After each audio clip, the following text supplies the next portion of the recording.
Hello, I'm Todd Inman. I'm the board member on scene, and we'll be briefing tonight where we're at in the investigation in regard to the CRJ accident with the Sikorsky helicopter. Let me just start with, as usual, our hearts go out to all the families of the victims. In fact, I just spent the last several hours with them before we came here, and I apologize that we had to move this back. But they are one of our primary concerns, along with making sure we get factual information out. They are having it's a hard time for them, obviously. And we want to do everything we can to make sure they get the most accurate information and factual. And has always been at the core of the NTSB mission, our job is to come out with the probable cause, but then more importantly, make recommendations so that this type of tragedy never occurs again. So today, I know yesterday you saw the chairman, myself, and all the board members here. I just want to let you know they are still actively involved with this. We're just trying to make sure we're dividing and conquering. The chairman and I have had multiple conversations today. She's helped out a lot in making sure we're getting the investigative needs we have. And she's at the command post right now working with some of our people. I'd like to start by just thanking the first responders. When this first happened, a unified command was set up, and we had a lot of important people that came and worked with us. In Virginia, the Fairfax County Fire and Rescue, Fairfax County Fire and Rescue Department, Arlington County Fire and Rescue, Arlington County Emergency Management, Arlington Police, Alexandria City Fire, Alexandria Police, Virginia State Police, the NCR Incident Management Team, the Virginia Department of Emergency Management, the Virginia Department of Transportation, the Virginia Senator Warner's office, MWA's Fire and Rescue Team, MWA Police. A special shout out to every one of them. MWA has been amazing in helping and working with us, and we're truly appreciative. Along with DC Fire and Rescue, just extraordinary, taking the lead. Prince William Fire and Rescue. In Maryland, the Montgomery Fire and Rescue, Prince George's Fire and Rescue, Charles County Fire and Rescue, Baltimore Fire, Baltimore Police, Anne Arundel Fire Department, Maryland State Police, Maryland Natural Resource Police, MPD, DCFD, from the federal side, the U.S. Coast Guard, U.S. Army, U.S. Air Force, FBI, Secret Service, Customs and Border Patrol, Park Police, DOD, Naval District Washington, American Medical Response, and yes, the U.S. Department of Labor. All of those have been amazing partners and are one of the reasons why that this investigation continues to progress the way we want it to. As I said, we did family briefings last night, and today there are over 100 family members that are now in the area receiving briefings, and as part of a legislative requirement, receiving family assistance. They have been briefed by the medical examiner, the fire chief, NTSB chairman, and myself, along with the family assistant unit from PSA Airlines. In regard to NTSB staff, all staff are now on scene that have been requested, and I want to point out one specific staff member because we're doing a joint NTSB and DOD investigation. The NTSB actually has a Black Hawk certified pilot on staff, on our personal staff, based out of Alaska. Once we realized the dynamics and the intricacies of the Black Hawk, we have brought that member in. They are on scene now, providing direct technical assistance to the NTSB. Now, it does not mean that the DOD is not working and helping with us, but in order to maintain our independence, we have our own Black Hawk certified pilot in the working group for helicopters. Regarding Salvage at this point, the Navy Supervisor of Salvage is conducting salvage operations at the current time. Barges are en route from Virginia Beach, and we anticipate them to be on scene early tomorrow morning. After their arrival, they will be secured and located, and then significant salvage operations will continue. They are ongoing right now, but this will be the main lifting. It's being done in conjunction with the DC Medical Examiner's Office in order to make sure simultaneously that any additional victims are recovered and immediately turned over to them for identification and returned to their families. Salv, which is the supervisor of Salvage, is also conducting a debris mapping right now. This will help in our post-accident analysis of how the machine actually reacted to the incident. It'll also help us with understanding some of the airworthiness and crashworthiness and human factors. We have right now 2 distinct debris fields. One that houses the Sikorsky, which is in comparison to the CRJ, a little bit smaller. The CRJ is in another distinct area, and we consider a little bit larger. The good news is, based upon the initial mapping, while there are some small aspects of that debris field, there are large chunks that will be easily recoverable, and it will aid in the investigation when we bring it into the secured facility that will be located here on MWA. That will help us in the close proximity to be able to review and evaluate. Yesterday, we outlined for you a number of groups that have been stood up. A few of them in particular I want to call out, although every one of them have been working very hard. For your edification, the ATC group, Air Traffic Control, has been conducting interviews today. They're ongoing tonight. They will be ongoing for probably the next few days. We've had full cooperation in getting the witnesses that we need to gain those interviews. We will then take that information and match it with other data that we're receiving, and if necessary, conduct follow-up interviews at a later time. Our operations group now has on site an exemplar airplane similar to the CRJ 700. It's on a hard stand here at MWA. They will use that to evaluate cockpit configuration, seating, things like that. So whenever the salvage comes up, we're able to use an exemplary aircraft to match it against examples such as where maybe switches are, navigational aids, electronics.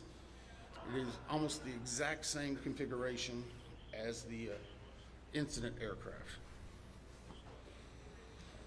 I want to clarify one thing. There's been a lot of questions and discussion regarding manifest.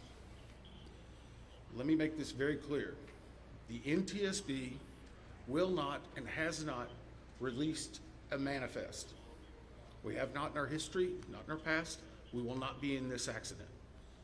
In fact, there's specific congressional language that whenever it is in our possession, it is not available through the Freedom of Information Act. It will not be included in our report. We will not be putting any names of any of the victims. Any release of that information will come from other individuals or groups. Regarding the recorders,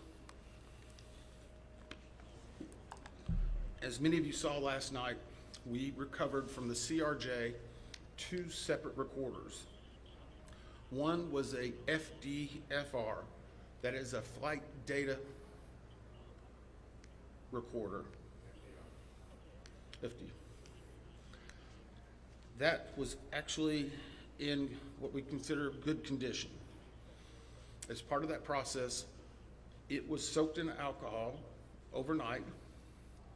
It was then opened today, and we have a high level of confidence that we will be able to get a full download in the very near future. Now, once we do have that download, we will not be releasing immediately the information regarding it. We will have to go through, correct the data sets, make sure they're synchronized. This has approximately up to possibly 2,000 data points. Is that right, Bryce? So all of that has to be synchronized and looked at. It's a very laborious practice. It takes a lot of time. Regarding the CRJ's cockpit voice recorder, once it was recovered and opened, we found that it had water intrusion. That is not uncommon.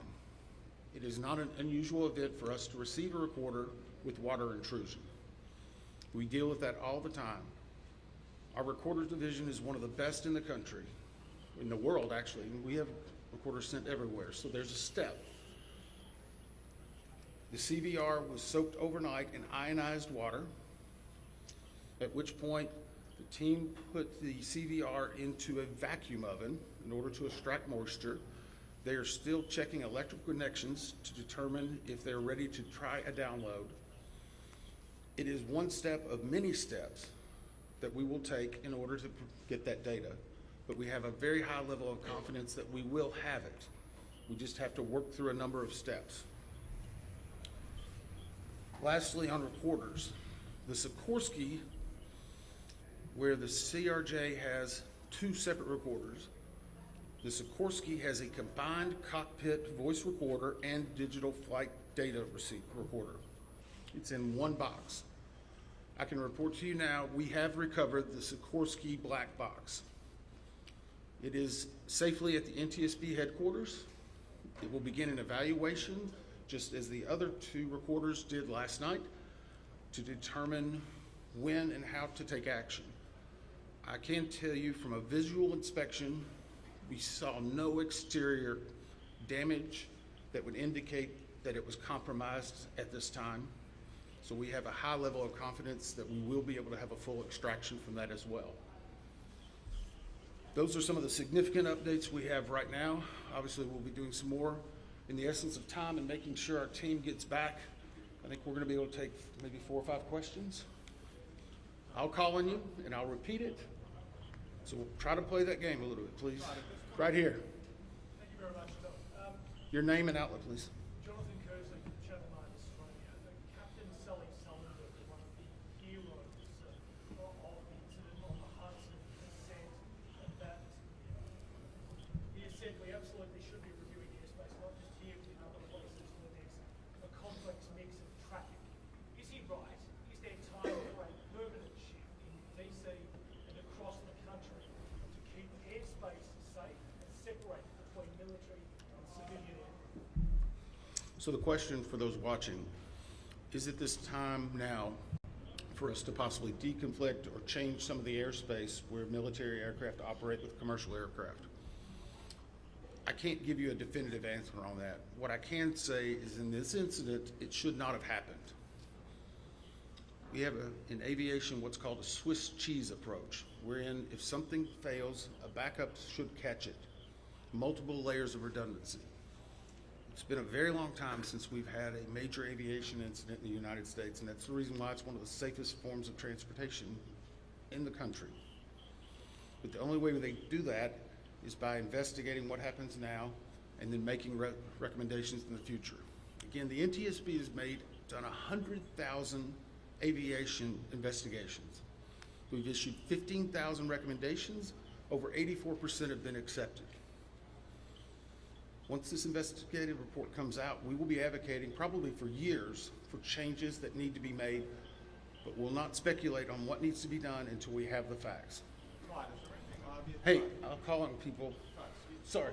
Member Dave Jefferson from Reuters. Can you talk about how long you think it will take to recover the debris, how long you plan to be on site, and have you got any early data yet off the ATC tapes? I think that was 3 or 4 together. How long the debris will take, how long we'll be on site, and have we gotten any information off of the air traffic control tapes. The debris, we are hopeful once the mapping is done that it will be done in what I will call quick order. I can make no guarantees of that because first and foremost, we need to make every effort and to make sure we're recovering every one of the people that perished in this accident. We'll have some cranes that'll be coming up, and once that happens, you'll see a lot more activity and we'll be moving that in, but I don't want to give you a definitive time. I would say it will start in earnest probably on Sunday, and it will go through next week, and some of that's contingent upon weather and other things. Regarding the ATC tapes, we've received a lot of different information on ATC, and so I'm just going to preempt it. Off-the-shelf software programs are not always as accurate as the data we specifically get from ADSB, from the black boxes. All of that are factors that come into our investigation. So we will not speculate about ATC tapes that you may have heard and seen online or snippets. We are getting the full cooperation that we need to be able to make an accurate assessment and to make sure what we are saying is factual and that it will help an aid in the entire investigation. You? Steve Cooper from Channel 7 in Boston. Is there anything glaring in the videos that we've all seen that would tell you that the pilot in the Black Hawk helicopter made a mistake? The question is, based on the videos, have we drawn any conclusions? We have not. We know that there was a significant incident in which the two aircraft collided, a pretty significant fireball. If you will recall, even after the first day, we only had maybe 1 or 2 grainy images that were coming out. We're seeing more and more at this time. So we're still collecting data, but we are not going to opine until we see a lot of other things in there. A couple more? Yes, sir.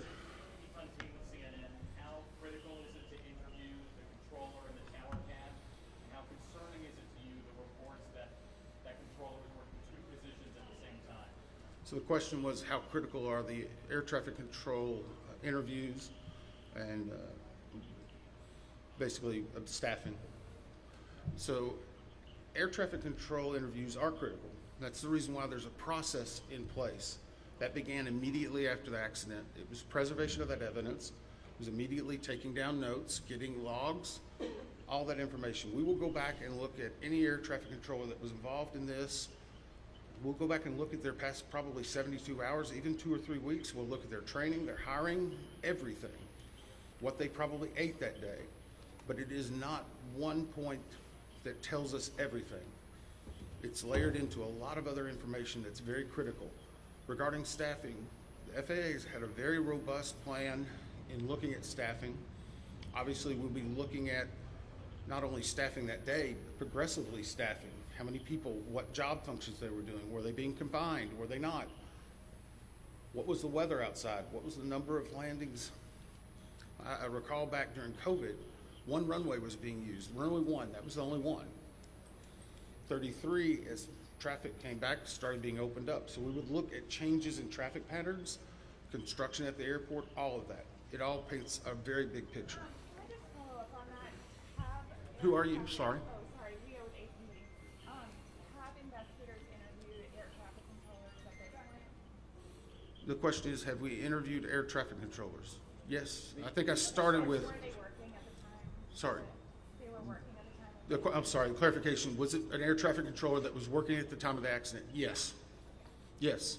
Now, I'm not going to speculate. Sorry. Nope, sorry. I'm not going to speculate.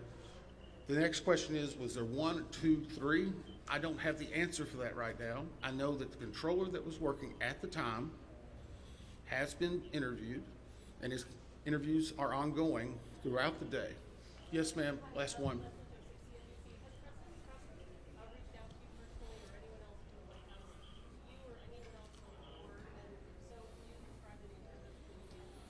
The question is anyone from the White House reached out to me or other board members? I won't speak for other board members. I know that the chair did a briefing yesterday. It was publicly discussed and gave some information. I have not received any contact. I'm going to go back to something we talked about earlier. The NTSB is an independent bipartisan board. 58 years as the gold standard. Our job is to find the facts. But more importantly, our job is to make sure this tragedy doesn't happen again, regardless of what anyone may be saying. Our investigators never want to see this happen again, and I never want to have to go back and brief another set of family like that. Thank you.